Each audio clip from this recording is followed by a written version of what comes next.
Meditation 1. And this is the Visitation. Heavenly Mother, this poor child of yours deeply yearns to be with you. Since you are the mother of Jesus and my mother, I feel compelled to be close to you and remain at your side in order to follow your steps, after which I am to pattern mine. Holy Mother, lend me your hand and take me with you so that I may learn how to conduct myself well in life while carrying out my various tasks. Blessed child, how sweet your company is. Seeing you want to follow and imitate me refreshes me amidst the flames of love that consume me. Indeed, having you near me allows me to more easily instruct you on how to live in the divine will. While you follow me, be sure to listen closely to what I wish to tell you.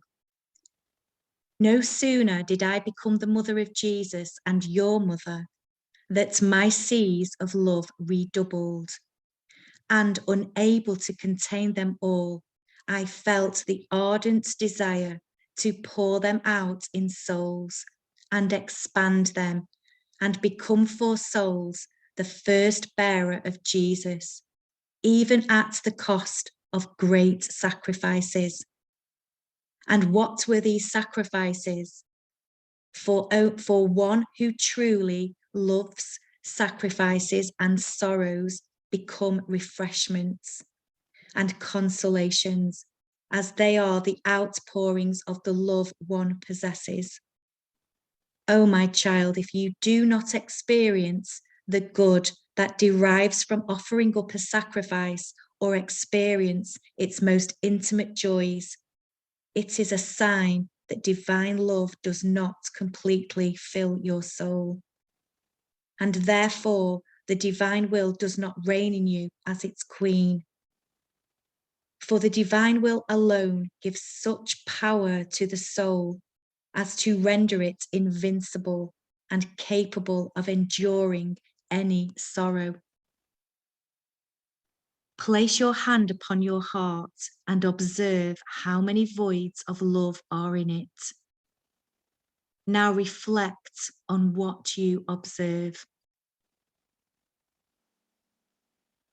That secret self-esteem, disturbance at the slightest adversity, those tiny attachments you feel to things and to people, tardiness in doing good, the restlessness you feel when things do not go your way, are equivalent to many voids of love in your heart.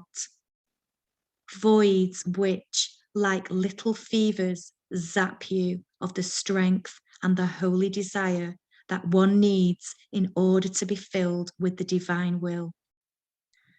Oh, if only you were to fill these voids with love, you too would feel the refreshing and conquering virtue in your sacrifices.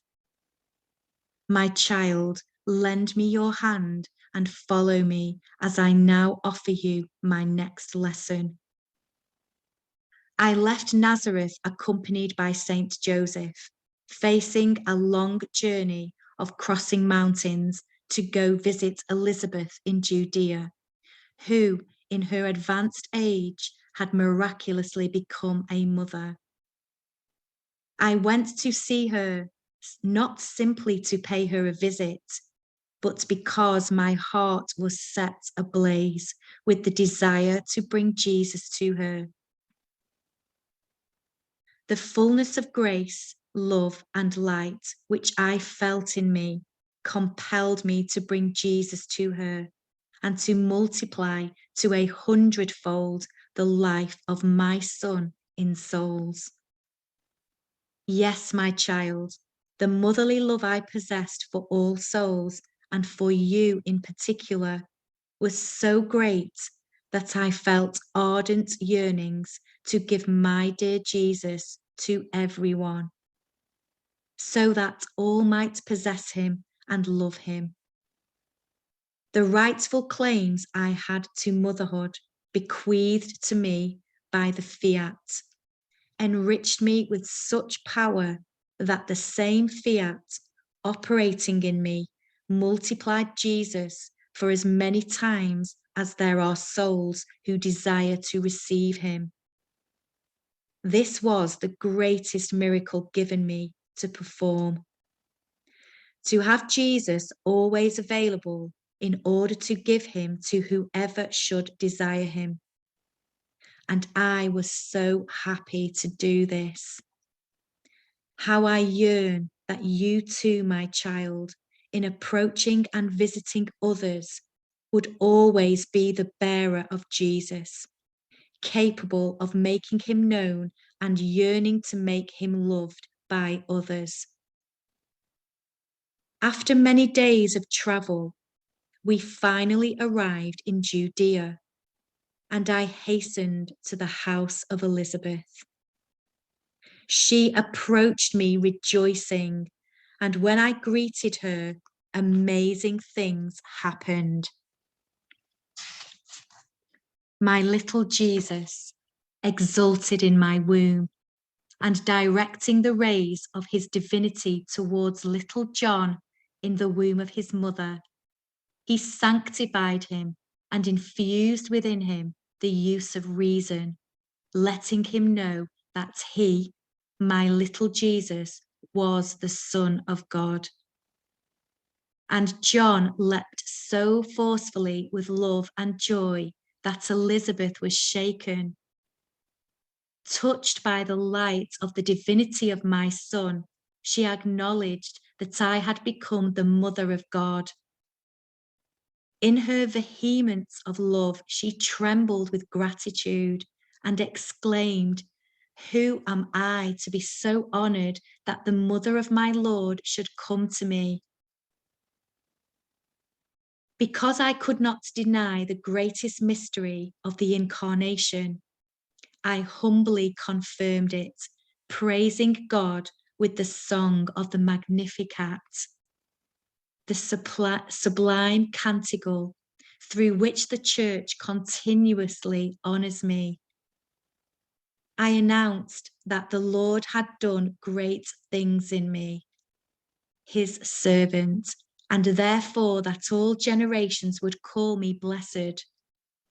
My child, I was set ablaze with the ardent desire to unleash the flames of love that consumed me and reveal my secret to Elizabeth, who also longed for the coming of the Messiah. For a secret is a need of the heart, which is irresistibly revealed to those capable of understanding. Now, who could adequately describe the great blessing my visit imparted to Elizabeth, to John in her womb, and to their household? Everyone was sanctified, filled with gladness, experienced unusual joys, and comprehended things unheard of.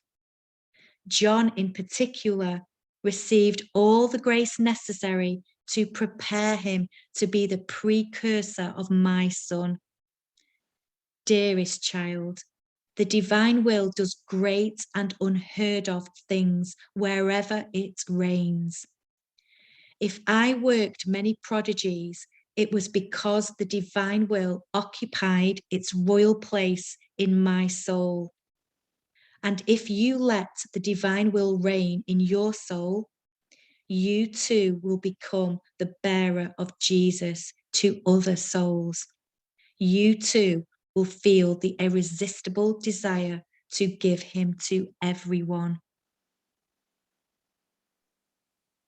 Holy Mother, I thank you so much for your beautiful lessons. I feel that they have such power over me as to make me yearn continuously to live in the divine will. But to obtain this grace, I entreat you to come. Descend into my soul together with Jesus. Renew in me the visit you made to Saint Elizabeth and the prodigies you worked for her. Dear Mother, bring Jesus to me, as you brought him to Elizabeth, and sanctify me, as you sanctified John in her womb. With Jesus, I will be able to do his most holy will. To honour me, recite the Magnificat 3 times in thanksgiving for the visit I made to Elizabeth. Holy Mother, visit my soul and prepare in it a worthy dwelling for the divine will.